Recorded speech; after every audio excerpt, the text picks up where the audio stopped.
What if I told you that I was approached by a highly organized, undercover organization who has been assisting humanity behind the scenes for the last 5,000 years? And what if I told you that I was given a text that shares the hidden history of Earth, secrets of creation, and ways we can access supernatural abilities? A text that reveals human lifespans extending for hundreds of years. A text that shows technology that is far more advanced than we know of, that is being used today. A text that provides a blueprint for reaching humanity's highest potential. And what if I told you that this was one of many sacred texts that all point to the same historic events? For this reason, I have brought two of my good friends, Aaron Abke and Brandon Bozarth, who are both experts in the Law of One material and the Bashar material, to show how these three separate bodies of work all point to the same fundamental truths. My name is Jason Shurka, and this is Hidden Revelations. Many sources, one truth.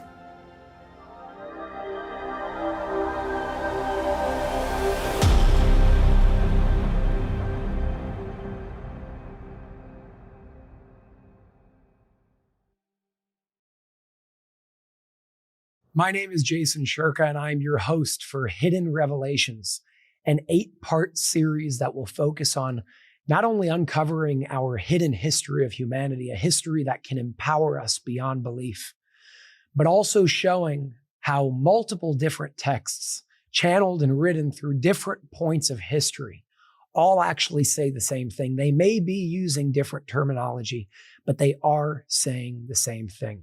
That's the goal of this show. That's the intention of this series. And all in all, my hope and our hope is to leave you all empowered and knowing the true power that you hold as a human being and beyond. So sitting to my left is Brandon Bozarth, and sitting to my right is Aaron Abke, two very good friends of mine, experts in the Law of One and an expert in the Bashar material, which we will show how that all connects to a text that I represent called the Pyramid Code. So before I go forward in explaining what we're going to be covering in this series, Brandon, why don't you introduce yourself and tell the audience a little bit more about yourself and what you do? Yeah, thanks, Jason. So Bashar is an extraterrestrial, and he made contact with Daryalanka about 38 years ago. And the story goes, and there's a whole documentary about this. Amazing story. That, he was driving in his car, and a ship in broad daylight appeared in front of him and led him kind of on like a wild goose chase. With his family, right? With his family. I'm not sure if it was his family. I think but it was there a few were friends in a car. Yeah, there were other people in the car. And the ship stops, and he pulls up to the ship, and the ship just shoots up into the sky. And he couldn't explain what happened. So he went to a channeling class, not to intend to channel, but to get answers. In the class in meditation, he had a remembrance of an agreement that he made on higher levels, which we're going to be talking about, to channel Bashar. And he learned, or he remembered, that Bashar is an extraterrestrial 300 years in our future, in a slightly different dimension or density than our density, and is part of a society called the Essassani. So he honored the agreement to do the channeling in this lifetime. And since then, it's been 38 years of 500 at least hours of channeled material, everything from the physics of reality, what it means to be ourselves, the transformational principles of negative belief systems and transcending the ego, as well as ancient timelines and forgotten history. So I've been studying that for about the last 8 years, and it's taken me 8 years to understand that much of it. And just from understanding this much of it, it's completely changed my life and become foundational to the programs and the retreats that I facilitate around the world. Beautiful. Thank you so much for sharing. Aaron, why don't you introduce yourself to the audience and just share a little bit about who you are and maybe a little bit more about the Law of One for those who are not familiar with the material itself. Yeah, my name is Aaron Abke, and most people know me as a Law of One teacher. I discovered the Law of One material probably about 4 or 5 years ago. And the Law of One is a channel text from the 1980s, a group of 3 people who were actually UFO researchers. And they were, in researching the UFO phenomenon, they started to discover somehow that if we really want to understand who these extraterrestrial beings are, we should probably be more interested in their philosophy and spirituality than their science and technology. And so they came up with the idea of trying to make contact through channeling. And so after, I think, the better part of a decade, they finally made contact with an entity that identified itself as Ra, a social memory complex from the planet Venus from a few billion years ago. And most people consider the Law of One to be the most remarkable channeled text of all time, myself definitely included. As far as I know, it's actually the only trance-channeled text that's available. I could be wrong on that, but I think, the Seth material, even Dolores Cannon's, Edgar Casey's, the Wingmakers, these are all sort of like Bashar, more lucid channeling. But in the Law of One, Carla Ruckart, the channeler, was completely in a trance state, unconscious of anything that was taking place. And I think about 10 sessions or 20 sessions in, they actually ask Ra, can we tell Carla what we're talking about? The 7 densities, the logos. So that's what kind of makes it stand out to me. And it's essentially just a metaphysical explanation of the nature of the universe, who we are, the science of reincarnation, and a lot of the ancient human timelines that we found so much synchronicity in. So I'm very excited to get into this and talk about where these texts and sources kind of meet up together. Thank you so much for sharing, Aaron. So I want to share a little bit about how this show came about. And it all starts with the story of something we all experienced together just a couple of months ago back in Colorado. So a few months ago, we met for the first time, the 3 of us with another friend of ours, Alex Zek. And we were in Colorado and we had a really long car ride. And throughout that car ride, both Aaron and Brandon asked, what's your story? Where do you come from? How'd you get to where you're at today? And I started filling them in on the Pyramid Code document, what that's all about. And they said, wow, that sounds really interesting. I want to hear more about it. So I said, you know what, let's listen to the audiobook all together. And there's a 3-hour and change audiobook on YouTube that everybody can listen to. And I didn't tell them too much about it. I just said, let's listen to it all together. And throughout this multiple hour car ride all together, we were listening to this thing, and a 3-hour audiobook took about 10 hours to get through because we kept pausing, because Aaron and Brandon both kept saying, wait a second, that connects to everything that I learned about Bashar and everything that I learned through the Law of One. And there's so many synchronicities happening throughout these different texts. So that's where this show sort of came about. We saw all of these connections coming together and we said, wait a second, the Law of One has a lot of people following it. Bashar has a lot of people following it. The Pyramid Code has a lot of people listening to it and just interested in the document itself. Why don't we make a show talking about how all of these different texts, although they use different terminology, are actually saying the same thing? Mm-hmm. And that's exactly why we're sitting here today, to do just that. Yeah, what I found was really profound was when you and I met, we did a collaboration on Instagram, a live, and I asked you how long you've been doing this, and you said about 6 months. And you had something like 60K followers. And I was like, what do you mean you've been doing this for 6 months? Like, you can't gain that much following that short amount of time. But I didn't think to ask you, like, what put you on the map, so to speak. So it was when we started talking about, you started sharing your story of how you were given the Pyramid Code and did everything you could to release it. And that's just an amazing story we'll get into. But when that document hit the map in the spiritual community, it instantly had a massive resonance with people. Mm-hmm. And, the views were up. You immediately got interviews with Gaia and all these different platforms. And to me, that speaks to the validity of the material in that, the universe decides what has credibility based on how it resonates, I think. Absolutely. So I would love for you to begin sharing with the audience how you first came in contact with TLS, or really how they came in contact with you, and then how they wound up giving you the Pyramid Code. Absolutely. So in June of 2018, I was approached by who I thought at the time was a stranger. And now I know he wasn't. He came to me with a certain agenda to reveal certain things over time and eventually bring me into something without me knowing what he was bringing me into at the time. And what started as a relationship of just me and a stranger ended up in an incredible friendship. And I really learned a lot over a period of really 2 years, which I was going through this disclosure process of speaking about, extraterrestrial life, high technology, ancient history, parts of history that aren't necessarily documented. And throughout this disclosure process, he told me more and more and more as I was able to receive certain information. And he kept referring to this organization. Now I know that organization is called TLS, or otherwise known as the Light System. But I didn't really understand what was going on at the time. I just knew that there was this incredible man that befriended me, and he was sharing incredible information, incredible experiences, but they were just experiences. It was just information. And I needed more to really understand. Now, yes, I was always interested in this, so it wasn't so hard to believe, but I needed more. I needed something tangible. I needed something that could give me the understanding that what's going on right now is absolutely real. So fast forward a couple years to February 6th of 2020, just about 2 years ago at this point, almost. I was invited to a meeting. Now I know it was a TLS meeting. All I knew was I had to be at a certain place on February 6th at 6 p.m. I showed up. There was a dinner. A dinner turned into this meeting. Started with about 6 of us at the dinner, turned into 9 of us at the meeting.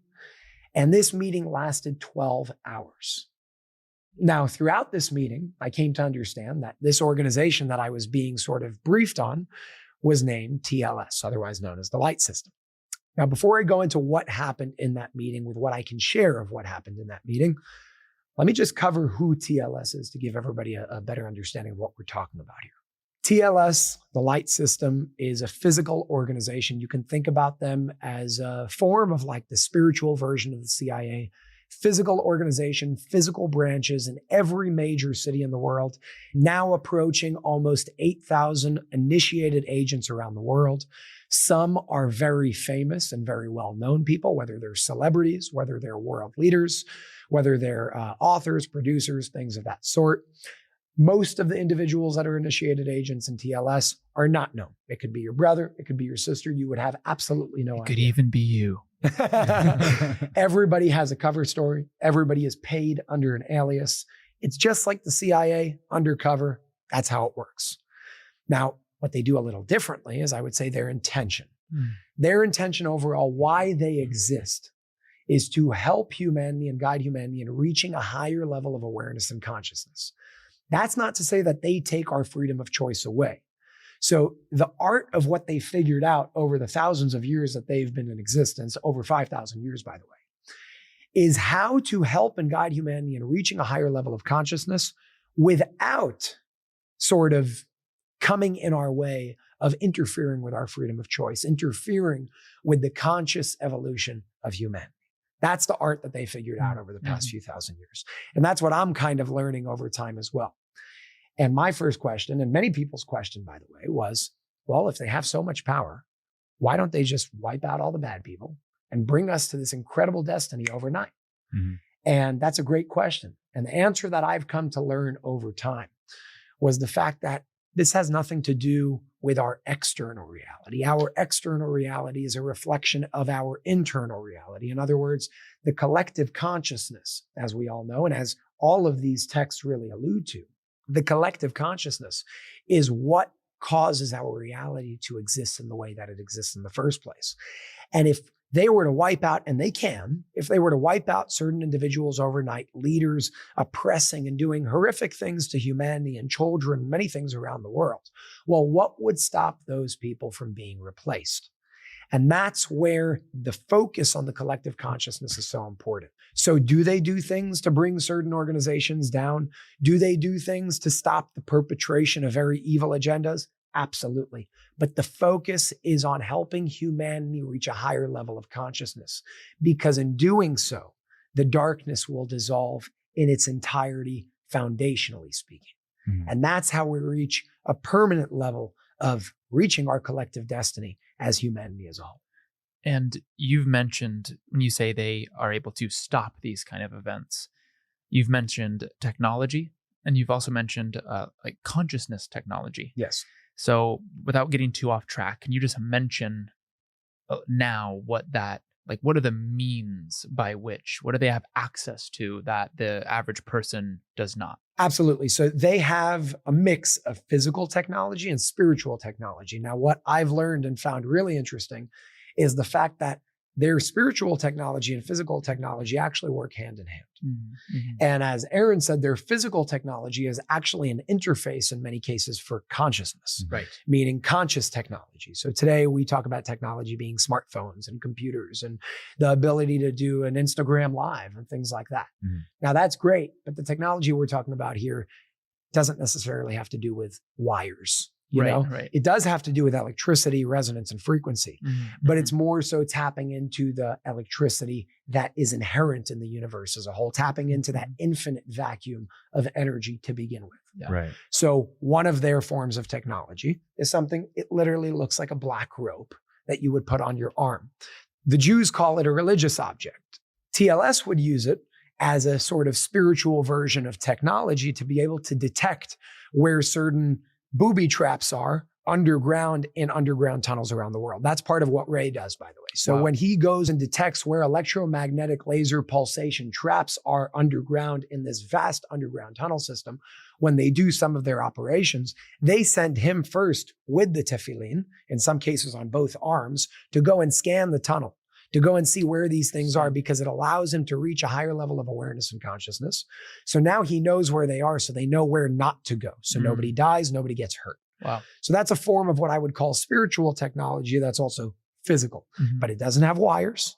It doesn't have microchips. It doesn't work that way. It's Mhm. completely foreign to our common understanding of what technology is. Mhm. In other cases, they have other technology that works in what free technology would work through, which are actual boxes through free technology, connecting to that vacuum of space and time Mhm. to be able to tap into that vacuum of infinite and eternal energy.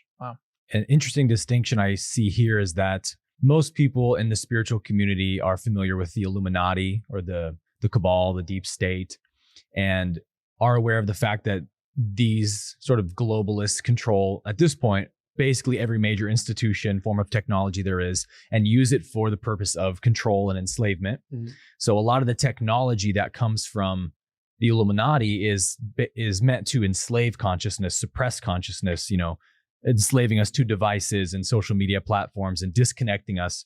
And TLS, I think might be accurate to say, is sort of the light version of the Illuminati. Their use of technology is to expand and liberate consciousness. Would you say that's accurate? Absolutely. But I do want to emphasize the fact that they are not our saviors. Nobody's our savior. Right. No organization is our savior. We save ourselves. They just help empower us to realize the fact that we can actually save ourselves. Yes. Because that's the end all be all. So they do things to help along the way. It could be anywhere from literally producing a movie, which they do, by the way, and instilling subliminal messages into that movie to sort of instill this idea into our heads of, whoa, a human being can maybe do that. Which you is know? the same thing that the Illuminati does with propaganda. Absolutely. Yes. Absolutely. So you can say the strategies in many ways are universal. The intentions are where we hold two completely different sides of the coin. The intentions of the Illuminati and organizations of that nature would be to suppress, oppress, and enslave. Whereas the intentions of TLS, the Light System Organization, other organizations that do the same thing, by the way, would be to empower, take us out of that enslavement and show us that we have the power to reach an infinite potential that's within each and every one of us, regardless of race, regardless of age, regardless of religion, regardless of gender, regardless of any of that. And TLS has nothing to do with that. So you'll find a Jew, a Muslim, a Christian, an atheist, a Buddhist, all of these people all in one, generally not so much atheists, because there is an understanding that there is a creator of some sort. And even atheists do say the Big Bang did it. So there is a creation idea in that. Right. But the terminology is a little different. Yeah. That's what I found to be so synchronistic with the Law of One material initially, is that Law of One explains the polarities in consciousness, the positive and the negative. They define it as the service to self path, the negative, and the service to others path, the positive. And on the service to others path, they polarize by honoring and helping and protecting free will. Whereas the negative service to self polarity polarizes negatively by controlling, oppressing, and manipulating free will. So in a sense, both polarities are using free will as kind of like the nectar. Absolutely. It's the source of how they polarize, but both of them have to sway free will to their own direction. It has to be given freely. Yes. Like the negative path, they can't just put us in chains and throw us in a jail cell and polarize. Absolutely. They have to coerce us into giving over our free will through the suppression and control of consciousness. So that's why TLS won't just go take these people out, because we've collectively, in a sense, agreed to these forms of enslavement by allowing them and not saying no to them. Mm-hmm. And so until we say no collectively, why would they go make that decision on our behalf, right? Absolutely. Yeah. And Jason, you said they're not our savior. And echoed in the Bashar material and in the Law of One is that same approach, which says, and it's even in Star Trek, as it's called the Prime Directive. So anytime a higher intelligence, and Bashar shared this as well, a higher intelligence, which there are individuals in TLS that fundamentally have a higher intelligence and understanding of the nature of reality. If they interfere in the natural evolution of a species, they're violating what's called the Prime Directive, which actually was originally in Star Trek, but Bashar confirmed that's actually a universal principle that higher intelligence follows. And so just to speak to how the positive path, including TLS, is creating or facilitating empowerment, it has to be, they will meet us for what we're ready for. Absolutely. In a sense, they will not hold back from us. They will respond to where we are. We have to meet them halfway, in a sense. Yeah, they offer, we have to grasp the baton. Exactly. Huge. And that has to do with the collective in many cases. Yeah, and our own personal responsibility, which is really what a big part of this show is about. Yeah. So you're in this meeting, something out of the Matrix. And how did the Pyramid Code come about?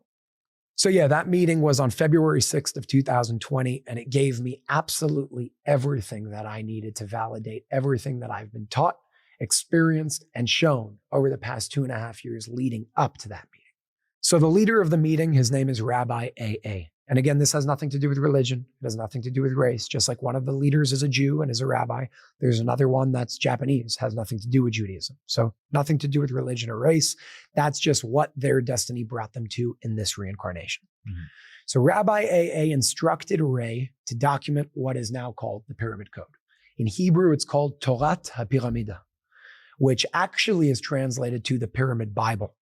Wow. But we translated it to the Pyramid Code in English to make it sort of more comprehensible. Less religious sounding. Yeah, definitely less religious sounding and more understandable into what's being released in this document. Because embedded within the document is an actual code that's encoded and encrypted within it in terms of the way it was written in the original Hebrew form. And it was written in Hebrew. I mean, it could be written in English also with code, but number one, Ray knows how to write in Hebrew with code. His native language also happens to be Hebrew, so he wrote it in Hebrew. Anyways, throughout that meeting, he was also told that this document, the Pyramid Code, was to be given to everybody in the meeting when it's done being written. The meeting ended, my life changed. I broke down a few times just from being overwhelmed because of what I went through throughout that 12-hour period. And just me understanding, connecting the dots of what just happened over the past 2.5 years without me understanding what was happening. Yeah. And now everything started making more and more sense. So Jason, real quick. Yeah. I just got to know. Yeah. And you might not be able to answer this because a lot of our times hanging out together, you go, I can't answer that. It makes me more excited. Were there supernatural experiences in that event, in that meeting? Yes. Well, there you go. Yes. And that what confirmed what you had. Yeah. Told. Was that what was overwhelming? Was it what you actually, not the information necessarily? No. I'm sure there was something. It wasn't just information. It was information coupled with experiences, coupled with me seeing certain things. Right. It changed my life from beginning to end. It validated everything, unfortunately. And these are just my instructions. I can't go into in-depth detail about certain things that happened in that meeting. I guess it's just the nature of how the organization works. I know a lot of it works in secrecy, which is another thing we're going to be speaking about throughout this series, the idea of secrecy and freedom of choice and how that whole thing works. But yes, that meeting changed my life. It showed me certain things. And I would say the majority of that meeting was supernatural in terms of what was occurring throughout that 12-hour period. Part of what TLS does as well is to become aware of massive world events and, moves on the chessboard that, the deep state is doing. And in some cases, when it's not an infringement of free will, to prevent those things, or at least spread some awareness so that the collective can stand up and oppose those things, right? So were some of the things discussed in that meeting a lot of the world events we're seeing happen now? Some of the meeting was focused on current events, but I would say the majority of the meeting was focused on giving me and others at that meeting instructions on certain things that we can do to reach certain points. And specifically when it came to me, something, and I would say a major event that I personally have to prepare for that is expected to happen, having to do with things that I can't necessarily disclose here or to anybody at this point other than the individuals at that meeting. But I could tell you that it's a major event that, let's put it this way, if that does happen, and I'm under the assumption that that will happen because that's part of what I'm preparing for and going through in preparation for right now, will change the world drastically. Big picture, it will be a world event. In a positive direction. Absolutely. Yeah. So you're given the pyramid code. What is that? It's a document that talks about Ray's first incarnation. Notice I say incarnation, not reincarnation, because it was the first time he came into physical form as a soul. In the year 2448, according to the Hebrew calendar, around the year 1312 BC, according to the Gregorian calendar. In that time, he gives a major in-depth memory of his life back in ancient Egypt. What happened back then, who built the pyramids, how they built the pyramids, why they built the pyramids, the purposes, the functions, the intentions. In some cases, what went wrong on that timeline, what the intentions were to happen from certain races that came here to do what they did, and what ended up happening, which we will speak about in this series as well.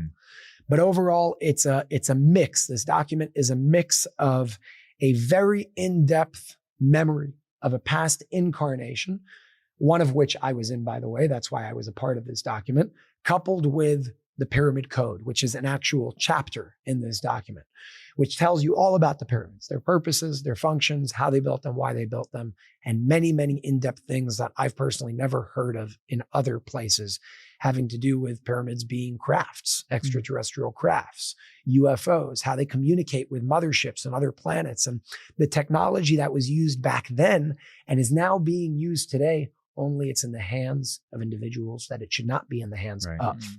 And I think that's why it's surfacing today. So this document is given to me now in June. I'm reading it. It's in Hebrew. I'm having a hard time reading it because I know a little bit, but I wasn't proficient in Hebrew at the time, and I'm still learning now. So I'm given this thing. I was given a lot of help to translate it. I'm reading it and I'm blown away. I'm like, wait a second, this has to go out to the world. How do we get it out to the world? Now, I was originally under the assumption that this thing had to be kept confidential. And I understood that TLS actually wanted Ray to put it out.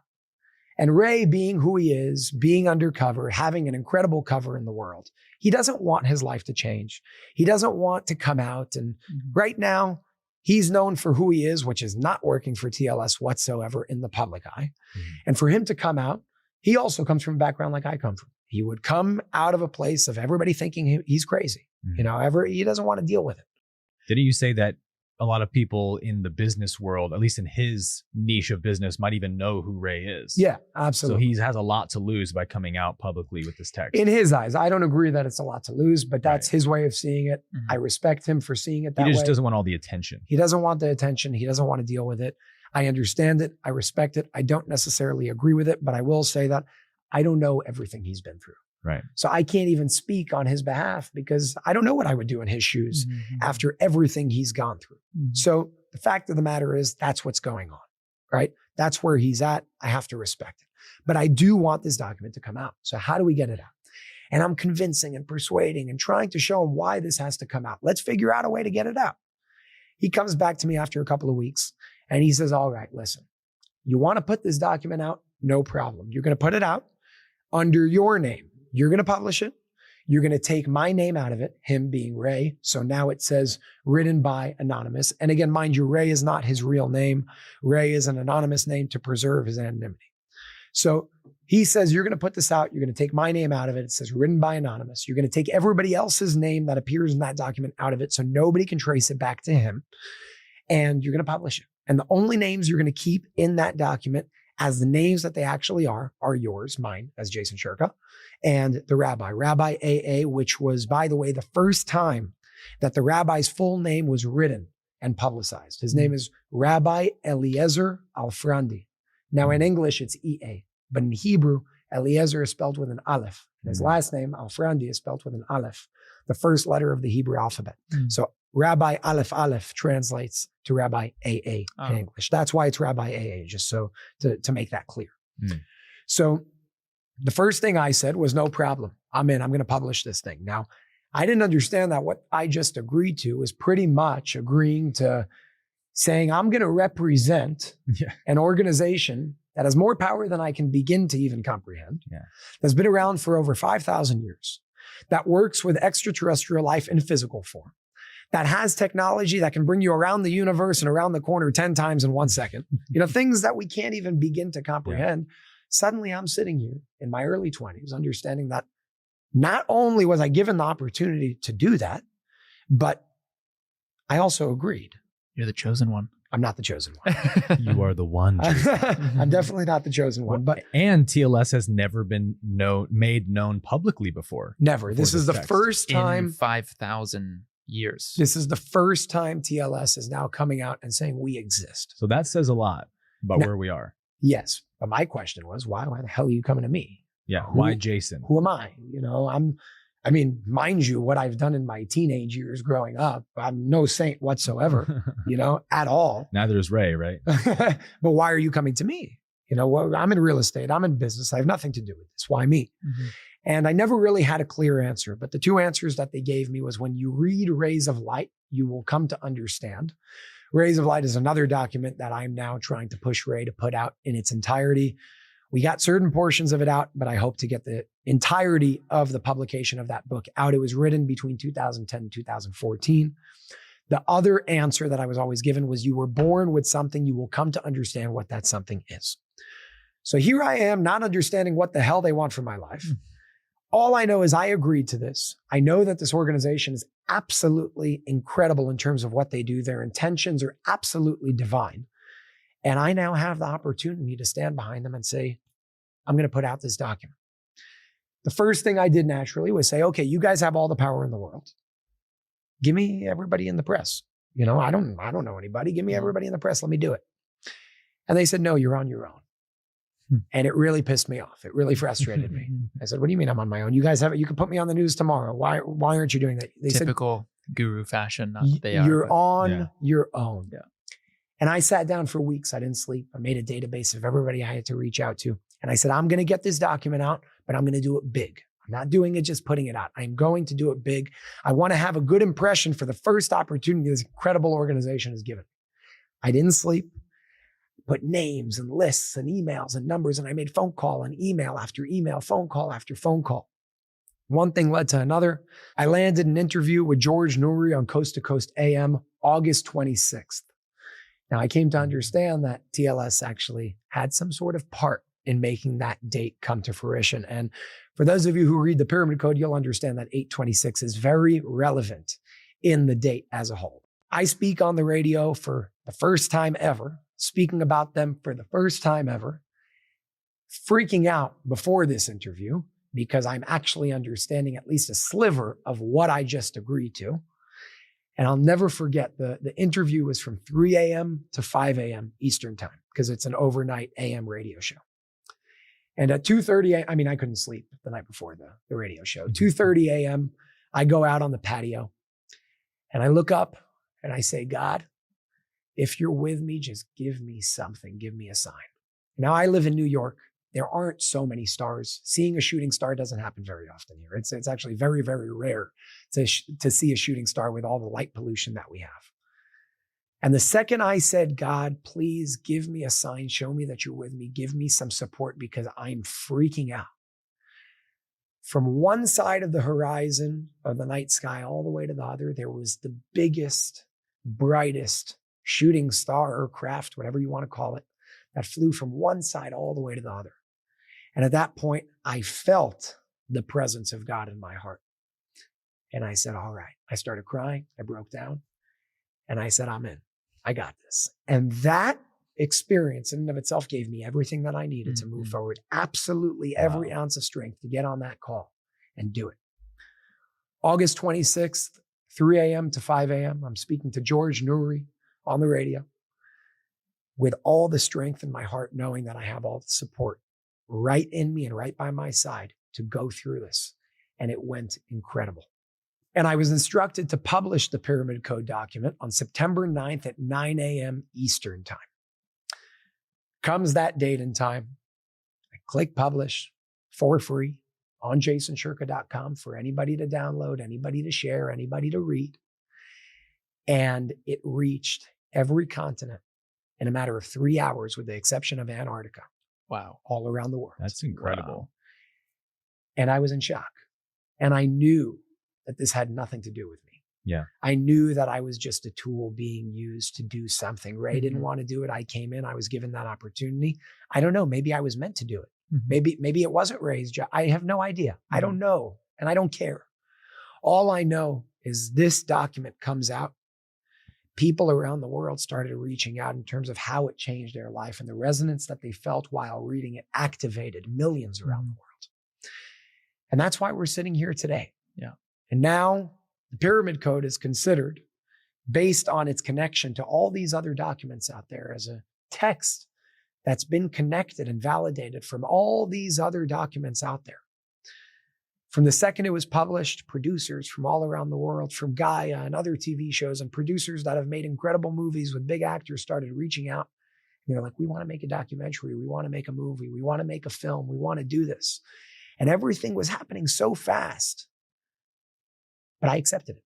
I accepted it because I knew that that's what I stepped into. Mhm. And what now, a year later, we're sitting here with Aaron Abke, expert of the Law of One, Brandon Bozarth, expert of the Bashar material. Just 2 months ago, we sat down in a car all together, understanding that all of these materials say the same exact thing. And that's why we're sitting here today, to show you all how all of these materials, regardless of the identification of terminology that's used, are saying the same exact thing. And when we lose the terminology, when we lose our identification with the terminology that we've been taught through, we come to understand that we are all one, not just in principle and reality. It's all saying the same thing. And that's what we all aim to show you throughout this 8-episode series.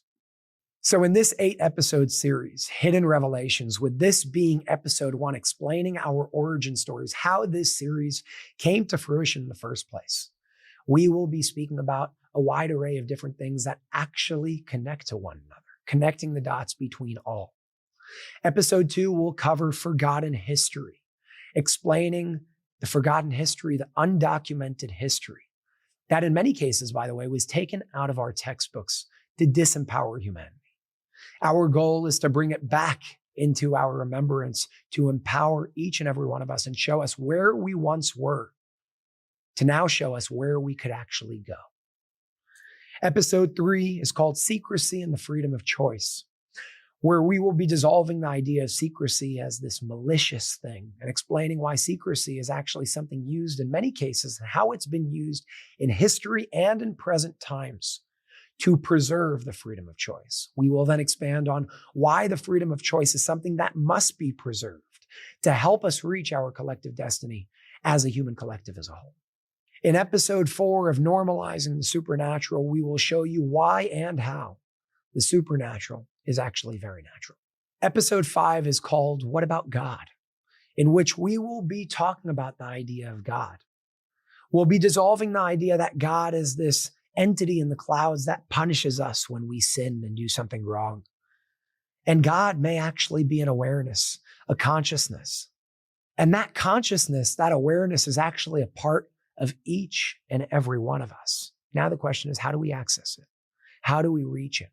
How do we embody it? Episode 6 is called Spiritual Technology, where we will completely reframe our definition of technology, our understanding of technology, from being this thing of cameras and phones and computers to actually understanding that technology doesn't need wires to work, doesn't need a screen to work, but where physical technology, but actually understanding that physical technology is actually and can be used as an interface for consciousness, otherwise known as spiritual technology. We will be giving examples of how that was used in history, and how that's being used in present day today, and how we can actually use that spiritual technology through words, through language, through divine language, through codes, through numerology, and understanding how numerology actually connects to the divine languages that in many cases are being lost in present day.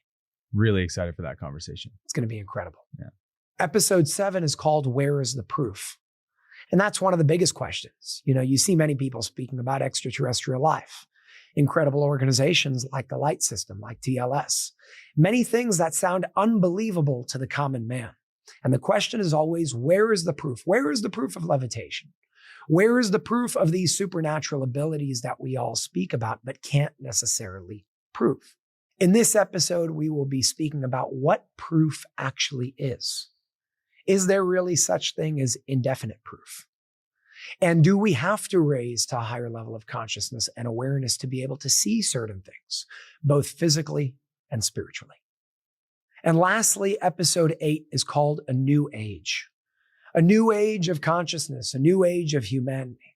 We will show that the only difference between modern day religion and new age darkness and the whole demonic idea behind it is not a reality, but really a fight and a debate over terminology and the identification with that terminology. We will show how when we dissolve the identification with that terminology, we are all saying the same thing. And ultimately, by dissolving that identification, we will bring ourselves into a new age. Call it bliss, call it nirvana, call it the days of the Messiah, call it the second coming of Jesus. We are all saying the same thing with a different story, with a different identity. We will dissolve these identities, not to take anybody away from their story, but just to help everybody understand how your story connects to everybody else's. So we invite you to join us on this journey, an 8-part series where we will discuss many sources that all lead to the same truth. I'm your host, Jason Shurka. I'm Brandon Bozarth. I'm Aaron Apke. And this is Hidden Revelations, many sources, one truth.